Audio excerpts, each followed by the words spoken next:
Thanks everyone for joining us today for our CIPS event on Elevate Your IT Career with skill assessment, career planning, and professional development.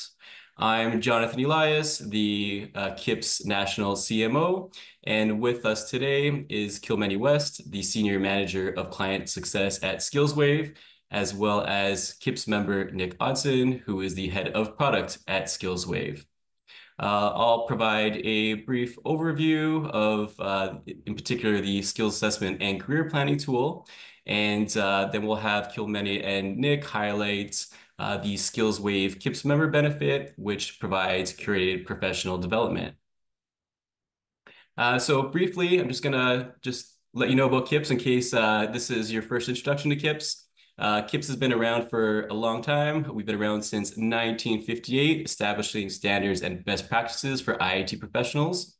CIPS is an IIT federation of 9 CIPS provincial societies that license IIT professionals locally and abroad. And each CIPS provincial society is a community of IIT professional members providing networking and professional development opportunities. CIPS has also the only legally recognized IT designation for IT professionals in Canada since 1989, as well as the only IP3P accredited designation for senior IT professionals in Canada, which is the ITCP designation. CIPS's mission is to protect the public through ethical and skilled IT professionals and to develop and align IT standards for IT professionals and accredited programs. Also working to increase recognition of the IT profession and develop and maintain integrity and competence of individuals active in IT. Also working to advance the theory of practice of IT and promote the sharing of information and to establish public awareness of the potential impact and misuse of IT. So one of the first things I always like to highlight in terms of elevating your IT career is the importance of joining professional associations. So many associations, doesn't have to be CIPS. The examples here are CIPS, but a lot of professional associations will provide a variety of these benefits. So the one I'd like to highlight is that when you join an association, you can build your professional network, which is a very important part of building your IT career. So with CIPS, you can access a large community of IIT professional leaders in Canada around the world. You can join national and provincial boards or volunteer on committees.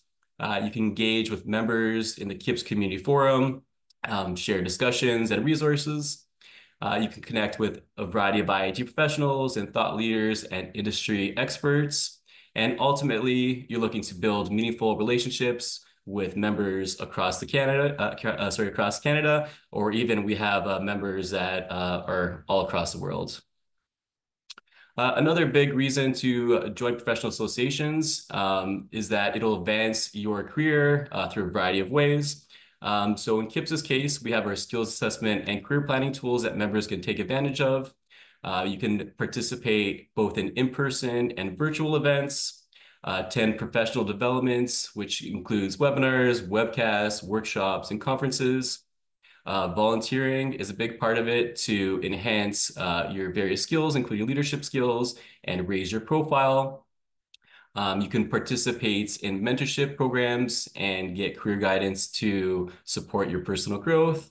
And also, particularly if you're a student or a newcomer looking to navigate the Canadian IT job market, again, you can get support from your association IT community, or rather IT community for CIPS. So another reason to join associations is that it'll help you with your professional recognition and credibility. So in CIPS's case, you can get recognition of your IT knowledge, experience, and continuous professional development through the CIPS certification program and obtaining one of CIPS's designations. Again, we have the ISP designation, which is the only legally recognized IT designation in Canada since 1989, and the ITCP designation, which is Canada's only internationally IP3P accredited designation.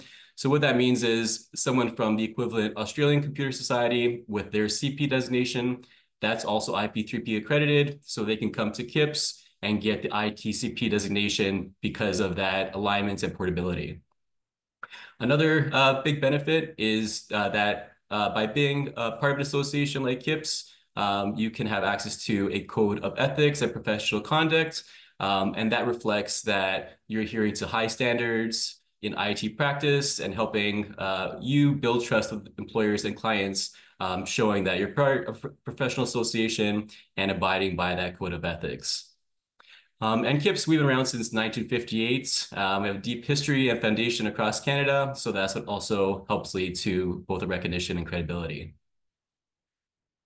And this is just a quick glimpse at the code of ethics. So all members, they protect the public interest and privacy of information, avoid conflict of interest, take professional responsibility, and contribute to the IT profession. And all CIPS members must abide by the CIPS code of ethics and confirm to abide by it every year when they renew their membership. And another big reason is when you join an association, you have access to benefits and savings. So in CIPS's case, you access the newsletter, so you can stay in touch with the CIPS community, learn about various news, jobs, and events and professional development that's happening. You can also access the, in CIPS's case, our community forum on LinkedIn, which is only available to members. And then CIPS has a variety of discounts. Basically, you have, as a member, you get discounts to corporate pricing on Bell. You get discounts on a variety of conferences and events and professional development and training. And then also, as a member, you get discounts on a variety of products and services through Pergopolis. This estimate is just, if you're using a couple things, like maybe you bought some tickets to an event or, booked a hotel, I think modestly you can save at least 150 a year. I've used Pergopolis for even things like a laptop where it's much better discounts than I was able to find online outside of the Pergopolis benefit. So another great tool that you can take advantage of. And finally, another big reason to join professional associations is that you can contribute to your community. So in CIPS's case, as a member, you can give back to the IT profession and help shape the future of IT. You can help address Canada's IT skill shortage by supporting initiatives and providing a voice to government. You can be part of global initiatives through our partnerships with organizations like IFIP and IP3, and you can contribute to Canada's global presence. And then you can also provide support to students, graduates, newcomers, or offer mentorship and career guidance for members looking to develop their career. So ultimately, you can help strengthen the Canadian IT industry and the profession. So now the main CIPS member benefit tool that we're going to be talking about today to utilize is so you can assess your skills and do some career planning. And so with this tool, you'll be able to assess your skills with the SFIA framework, which I'll talk about briefly. You're going to take a survey to discover the variety of skills that you have. You can do some planning to update your skills throughout the year. You can set career goals and compare the skills that you have to the skills that you need to progress in your career. And then you can create an action plan to develop those targeted skills. So what CIPS is using is the SFIA framework, which is an international framework. They just launched version 9, I believe it was this week. And it has over 120 defined skills, global footprint, translated over 12 languages. And it's not just an IT framework. It includes non-IT skills, such as people skills, because a lot of IT-related roles require skills that are not directly just IT-related. And SFIA can be used either by large companies, small companies, or even individuals. And this is a quick zoom out of what SFIA looks like. So they basically organize into different section areas. So for example, the first one is strategy and architecture. It's further broken down into various areas, skills, and then those skills can be levels 1 to 7. So 7 being the highest, where you're setting strategy and you're inspiring, to level 1 where you're following. So basically using this scale, you can see where you are for these various skills. And by looking at this, you can also see that some skills, like I believe that strategic planning, it only starts at level 4. So there would be no skills at level 1, 2, or 3 for that particular skill. Strategic planning basically starts at level 4 in this case. And just quickly, this is showing, again, definitions from level 1 to 7 of what you'll see for your various skills when using the tool. And it breaks it down into these 5 general knowledge areas of autonomy, influence, complexity, business skill, and knowledge, and then the specific skills that I showed on the previous screen.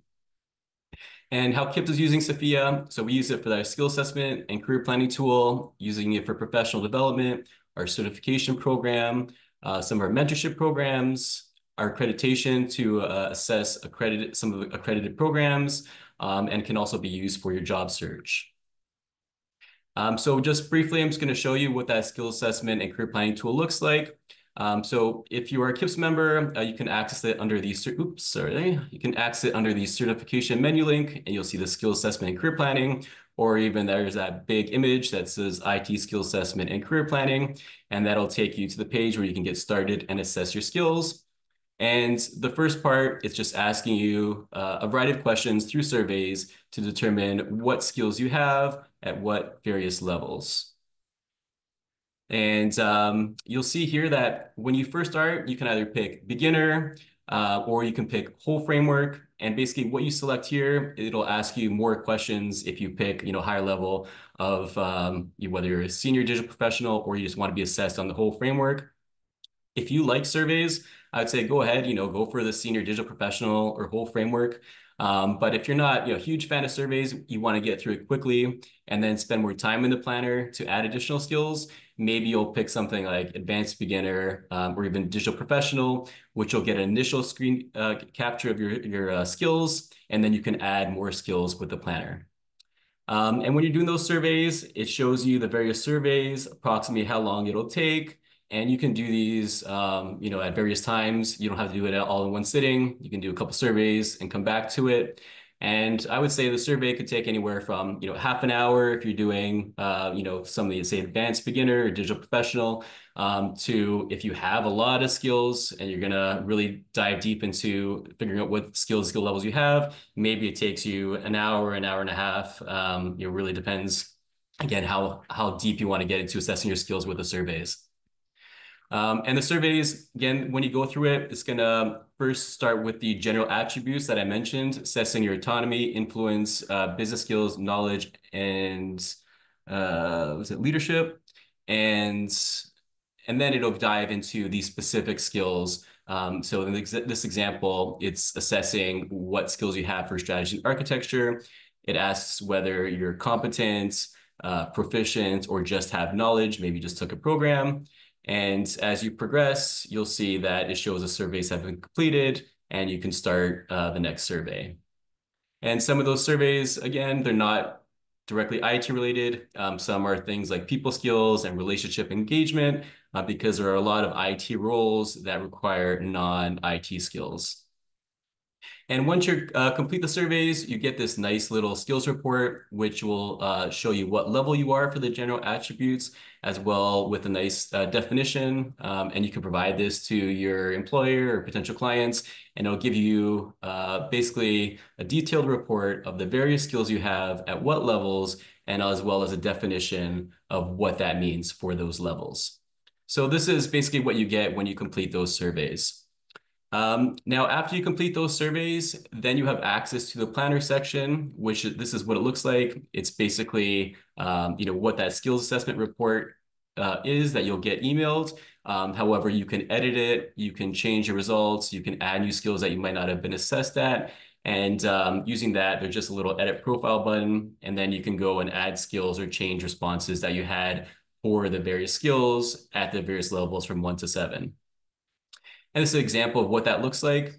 So for the general attributes here, I'm editing autonomy. Right now I'm at level 5, but maybe I read the definition and I feel like I'm a level 4, easily update that. And then same thing for the specific skills. I can read through the skills and say if I have that level and whether I have proficiency, competent, or have knowledge. So, knowledge, again, maybe you just took a course. And competence, maybe you have some work experience in that skill, while proficient is, your experience in doing that skill. And so once you've taken the surveys, you've gone through the planner and you've updated your skills and you feel like it's a good representation of your skills and your skill levels, now we can do some career planning. So what you would do there is you would click the assign button, which will assign a future IT role that you might like and overlay it on your skill assessment to discover what your skills gaps are. So in this case, I'm clicking assign, and it'll show a variety of roles which are taken from the NOC Government of Canada webpage. And you can even click a self-assessed percentage and it'll show you a match of your current skills to these roles, or you can pick a future role. And you can see on the right-hand side, it'll show which requirement. You can put a future role, current role. It doesn't really matter. If you just select a role, it'll overlay it on your assessment and it'll see how your skills compare to that role. So in this example, for this cybersecurity role, it's showing that for the general attributes, I have check marks across. It's looking good there. However, for the specific skills, it's showing that for information security and information assurance, I'm getting 2 X's there. It's showing that those are skills that I need to develop if I would like to obtain this future role. And this is the Canadian NOC, National Occupation Classification roles that are in the system that you can use to overlay on your skills profile. And it also have some more definition of those roles on the Government of Canada website if you'd like to check that out. So let's say that they have those X's there. I can click those X's right there, or I can click the action plan. But let's just say I'm doing it right here. I know I have a skills gap there. I would click the X, and it'll take me to add an action to develop that skill. Or what, like I was saying, is you can just click the action plan tab menu item at the top, and it'll show you your skills gaps. So in this case, it's showing based on my skills results and based on overlaying that. Now, in this case, the computer systems role is showing what skills that I have gaps in and what skills I should undertake some professional development.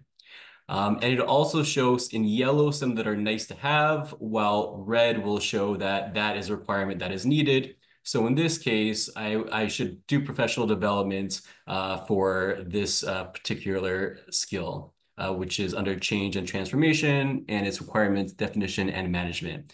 So in this case, I would click add action, which would bring up this screen, and then I can input some professional development. So maybe it's attending a CIPS event, maybe it's a training course, maybe it's participating in a mentorship program. Whatever it is, it'll add that action, it automatically checks off that skill for you, and then you can set a date for when you would like to do that professional development. Now, one of the nice options that you can utilize, which we have Kilmeny and Nick to give us a brief overview about, is the SkillsWave Member Benefit. So this is provides, again, curated professional development programs and courses to develop new skills. So essentially, instead of going to a variety of university and college websites, trying to figure out what relevant courses they have and what the pricing is and when it starts, this is just a one-stop shop where it provides all that curation for you, and it provides a variety of recognized programs for various skills so that you can help address your skills gaps. And before I turn over to Kilmeny and Nick, I just wanted to also show how we can use Sophia in order to see if professional development is right for you. So in this case, this is an Athabasca University Information Technology Leadership course that I found in SkillsWave. And all I did here is I used ChatGPT. I said, what Sophia skills and levels are obtained from completing the following course? And you can either paste a link or copy the overview of the course. And it said that, based on that, the Sophia skills that I could potentially gain are these. So, example, IT management at level 1, I would then look at the skills assessment that I just completed, and I would see if these skills and levels are relevant to what I'm looking for and the skills I'm looking to obtain in order to progress in my career. So a nice way to make sure that the course that you're looking at is right for you. So on that note, I will turn it over to Kilmeny and Nick from SkillsWave. Thanks, Jonathan. Until today, the only CIPS member that I knew was Nick. So I'm really happy to be here and meet some more of you today. As we've just been hearing from Jonathan, the skills in the IT industry are evolving. The latest Sophia release has 26 new skills, and something that surprised me is the range of the skills and how they're not typically, or they are typically the tech skills you would expect, but they actually are extended to other skills and perhaps are different in the ways that we would normally think about growing our careers in the industry. Of course, Nick, you will attest to this. Emergent technologies require new skills acquisitions all the time. As a CIPS member and a leader in IT, have you got any reflections on how your skill sets have evolved over your career? Yeah, oh my goodness, and continue to evolve, I think. Yeah, so to your point, right, as you look at your career development and your progression as an IT professional in Canada, there are the standard like technical skills that are always changing and certainly evolving, but there's also the durable skills where you're thinking about, your leadership, communication styles, your managing particular people effectively. So it's a big mix, and certainly through my career, which I started as a software developer. As I think probably many people did in the tech sector, and evolved quite a bit. I actually, yeah, even had the opportunities to bridge into services and support worlds, because that was something that was sort of adjacent to what I was doing, and certainly I didn't have a background of that coming out of school from the University of Waterloo, computer science, right? They Right. didn't teach you how to interact with customers. So lots of evolving there as I continued to progress and eventually ended up as CTO D2L and now head of product at SkillsWave, yeah, keeping pace was super critical. And I would say, there's always the usual things that we see, right? There's lots of companies that are still on a journey to shift to cloud. So cloud technology continues to be very, very relevant and constantly evolving, right? AWS is doing a fantastic job of augmenting its catalog of what services it provides, as is Microsoft with Azure. These things evolve all the time. I tended to deal with security threats quite a bit, and as I think people who are in the security field in IT are very much aware of the continuing cat and mouse game of constant escalation around security risks and new methods of approaching how to mitigate those security risks. So keeping that really current and accredited is really essential to any sort of technical professional nowadays. Similarly, we're seeing things that are happening very, very, very rapidly with AI. So, I would definitely always encourage people, and I'm literally doing this right now, and part of my job in newly joining SkillsWave, looking at how more of the modern approaches to AI can be directly used in our code base, and what that really requires is a foundation for our engineering staff and people that we work with, just to really get a good grounding, and then also look at the individual like service offerings from all the different providers that offer it. So yeah, if you're not keeping up and keeping pace, you're definitely falling behind, right? It's just you gotta, and it's a really good thing to have some structure to those kinds of programs and that kind of learning to help you. Wonderful. Oh, thanks for those insights. I mean, what part of the world doesn't AI touch at this point? Now, just while I'm transitioning to our presentation, folks, and maybe Nick, you can answer this for us too and kick us off. But if the folks who are on the call, would you mind just dropping in the chat once you've had the conversation with your leader, mentor, or you've completed the Skills TX and Sophia reviews, where do you go next? Where do you start? Once you've Mm. identified the skill, Nick, where do you go? So, folks, if you wouldn't mind throwing your ideas in the chat, we'll let Nick answer that question. Yeah, it's interesting, and I'm keen to hear what people have for their own personal experience, right? As a IT leader, certainly I've gone through big sort of transformations. One of them that we did at D12 a number of years ago was converting all our engineering staff from non-AWS skilled people to AWS skilled people, and that whole process was interesting because there's lots of knowledge about AWS out there, but it's very piecemeal. It's not very structured. AWS themselves try to provide some of it, and there's certifications that we have done. Like, so we went to reInvent and did conferences. We did those things, but from a perspective of both a personal focus for each of the individual people as well as a leader in IT, it was interesting and difficult to have a comprehensive way of doing that, right? So lots of things like that, especially if it's sort of cutting edge, tends to be a little bit, what can you find? what do other peers reference, right? What's available through organizations like CIPS, what kinds of things might be available through curated programs like SkillsWave.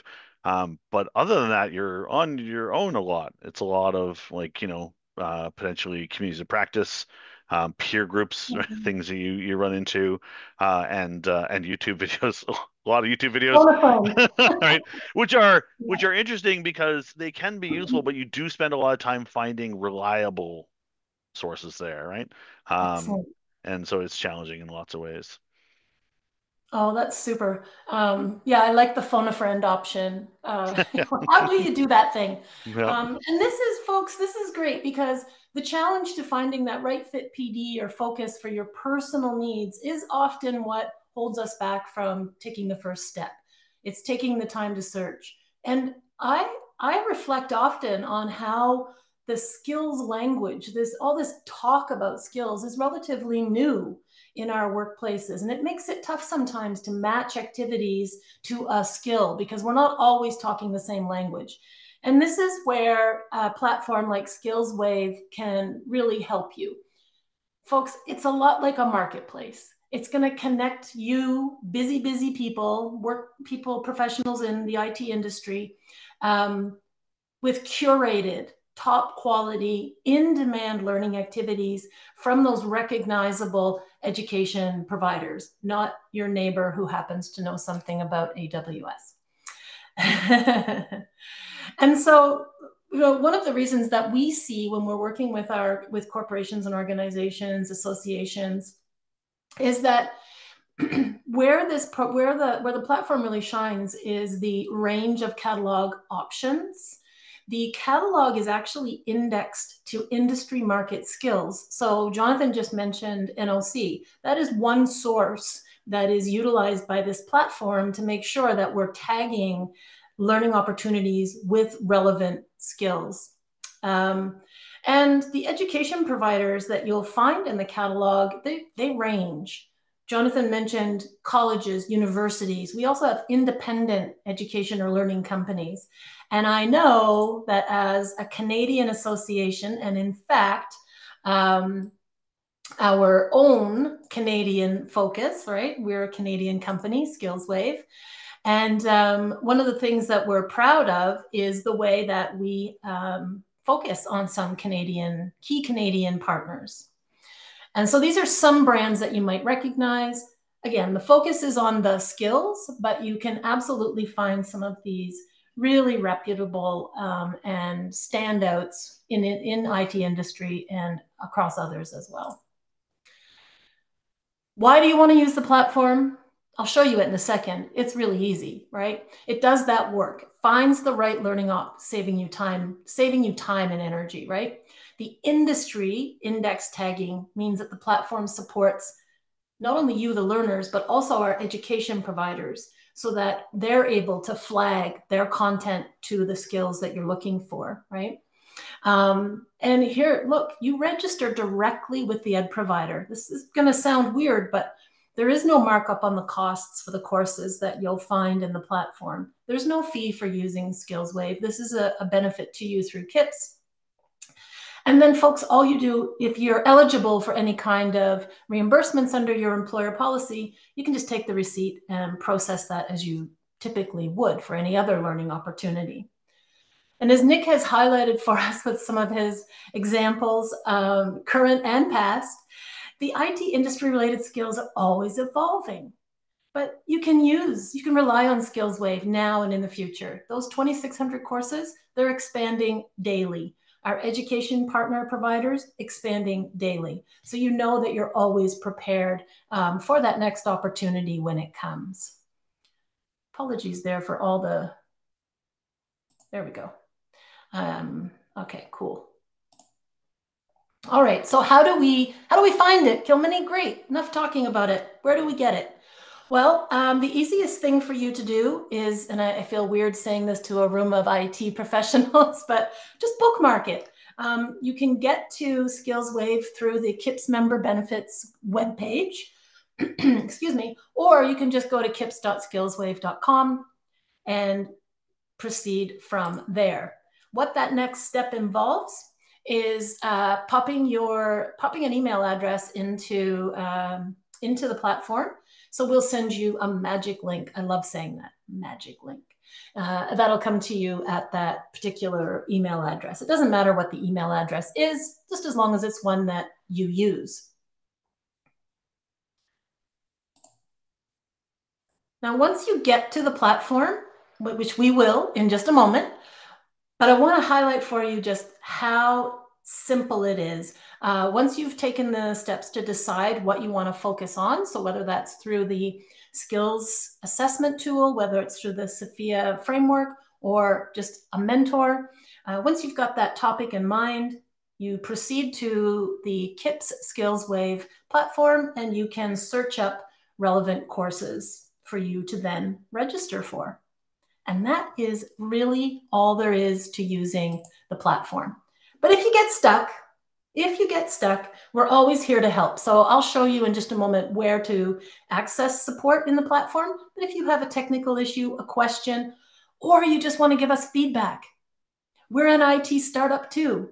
We want feedback, folks. So please go ahead and utilize those resources. All right, I'm going to jump right in.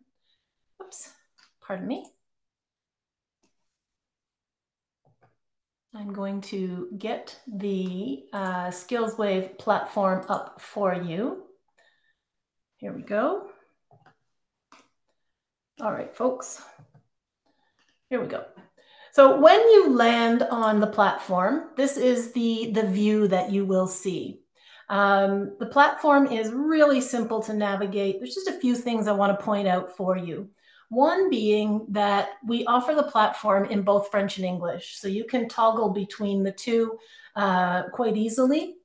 You have some information here about the types of providers you have on the platform. And as I mentioned, there's always a way to get support. So you can use the Contact Us button, or you can use even our little interactive AI assistant to help you get some support if you need it. Now, because you're already armed with the skills and topics that you're going to be looking for in the platform, you are going to start in the catalog. So you can either navigate there with this waffle or through the Browse Programs button. Up to you. I like the waffle because I like saying waffle. And I like waffles. Alrighty. So now here is where I want to highlight a few things for you. So there are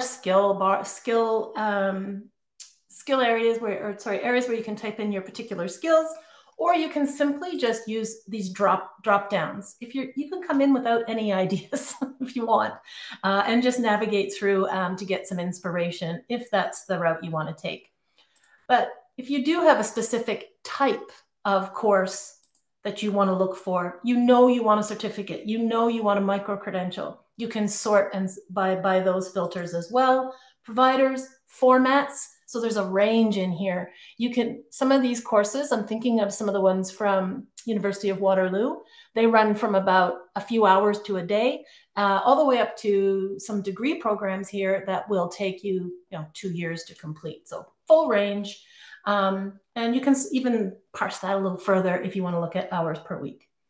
Now, I decided, based on some of the conversations I've had with Jonathan, IT security is one area where lots of you are looking for, IT strategy, not security, strategy, pardon me. That's the one that a lot of you are looking for some insights with. And so that's what I'll search for today. And you can see that there are some different streams. So business skills stream includes IT governance. Well, that's just the thing I'm looking for.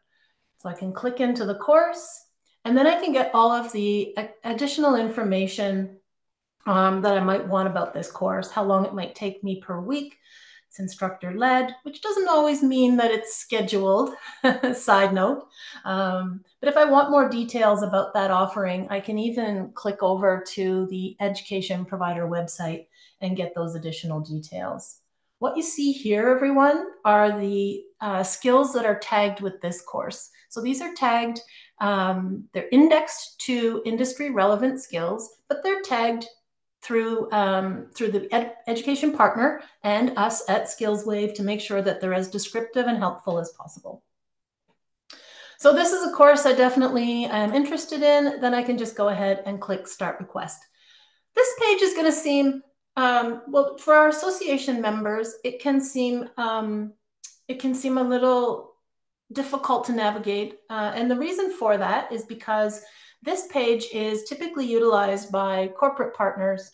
But in the context of association members, this is critical for your association and for SkillsWave, actually, to make sure that what we're offering is indexed and relevant to the reasons why you're looking for this particular course. It takes about a minute, everyone. It takes about a minute to fill this out.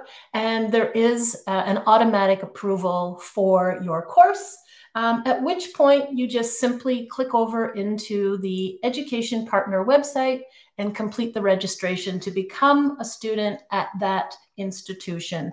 So whether it's NATE, which is the Northern Alberta Institute of Technology, if you don't know them, or whether it's University of Waterloo, you then become a student at that institution.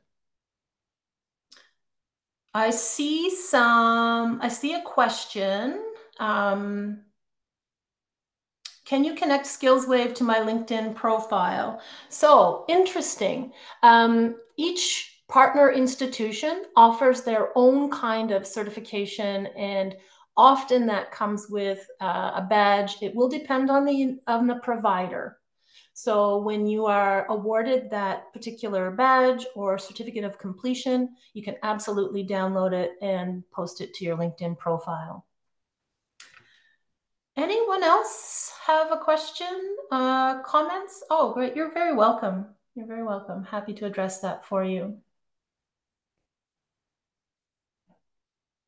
All right. Anyone else have a question, comment?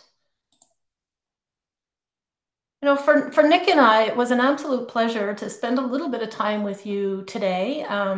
We'd love to hear from you with any additional questions, feedback as you use the platform. You can also reach out to SkillsWave. I love this. Hello at SkillsWave, or to me personally, or even to our support team. Mm-hmm. So really grateful. Thank you again for your time this afternoon. Thank you, Jonathan, for the invitation, and I'll pass it back to you.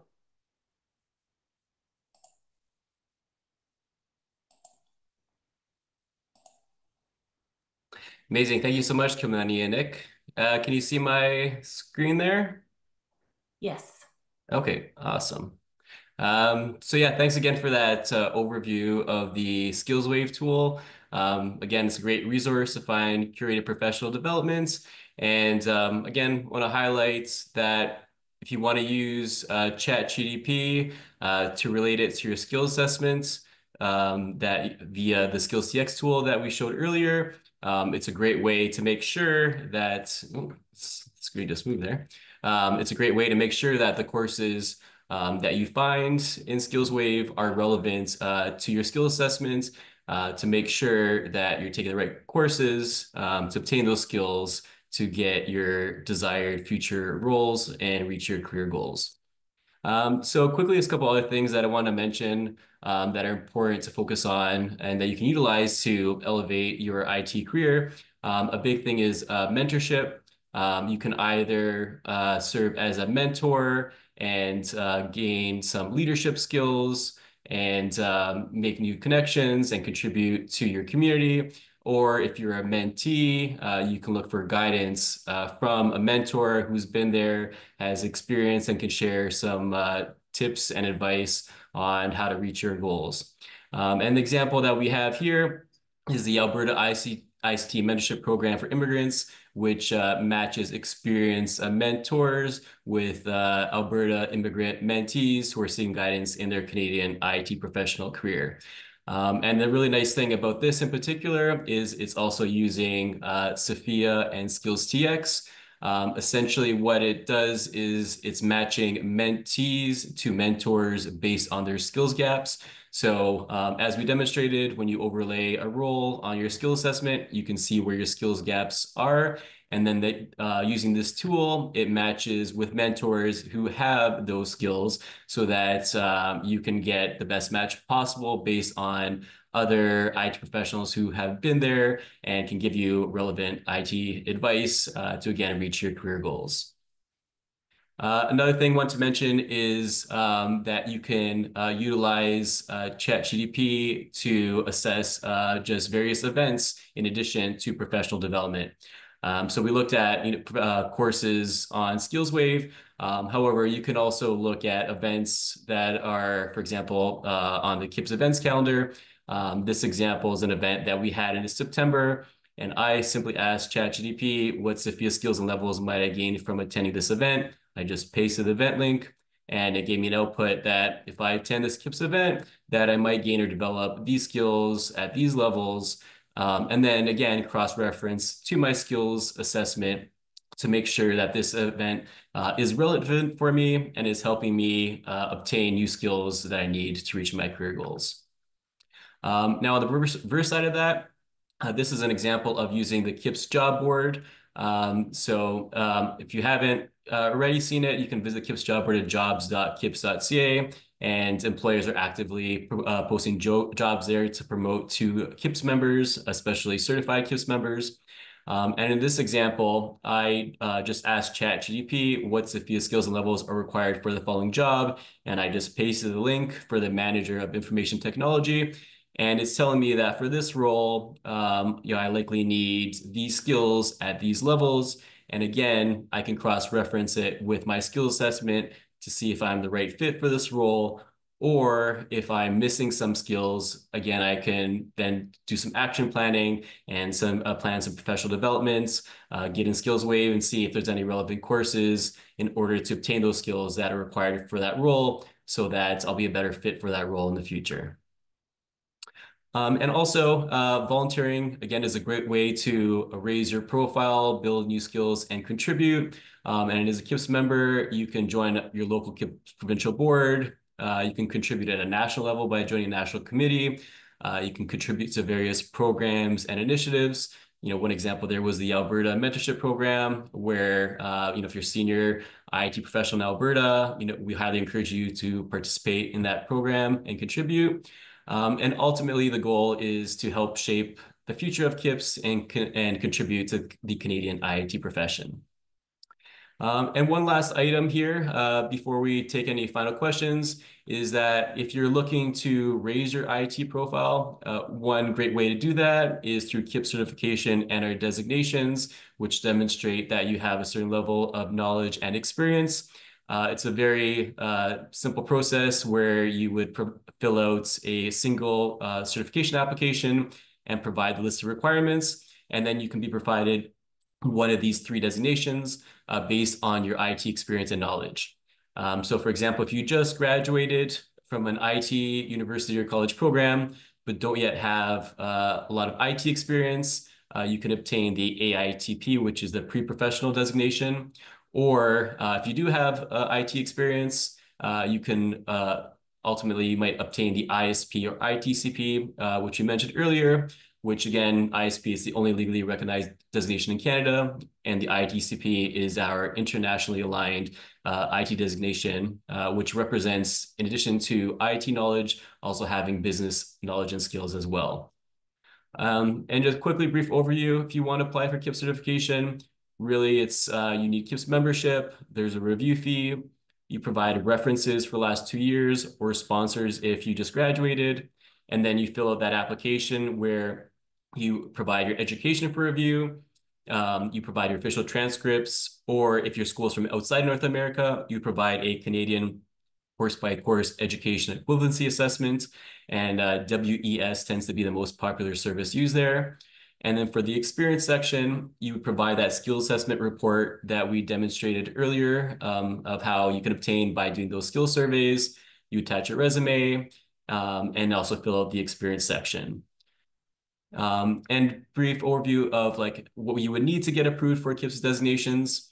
So for example, For the ISP, if you graduated from a non-accredited two-year college program, you would need 7 years of IT experience and currently working at a minimum of CIPS level 3.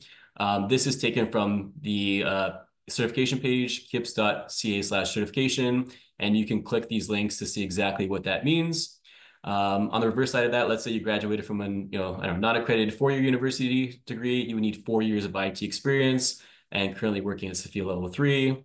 Or for the ITCP, it requires the last 2 years working at a minimum of CIPS level 5, which requires more business skills. And again, you can look at how many years of experience are required based on your education. If you have also a lot of IT experience, you can also be approved under the experience-only routes, which for the ISP, sorry about that. For the ISP, it's 8 years of IT experience and currently working at CIPS level 3, while the ITCP, 8 years of experience, last year at CIPS level 5. And this is just what the application looks like, very basic. You document your education and when you sent us your transcripts or equivalency assessment. And for the experience section, you would document your experience and you rate your responsibilities and tasks for that role, relating them to these autonomy, influence, complexity, business skills, and knowledge areas. And what you would do is, like, for example, business skills, you can click that link. It'll show you exactly what the definition for business skills are at the various levels. And if you're looking to be approved, let's say for the ISP, it would need to be minimum level 3. So your documentation needs to be related to, at the minimum, CIPS level 3 in order to be approved for the ISP, or you would read what's required for level 5 if you're looking to obtain the ITCP as well.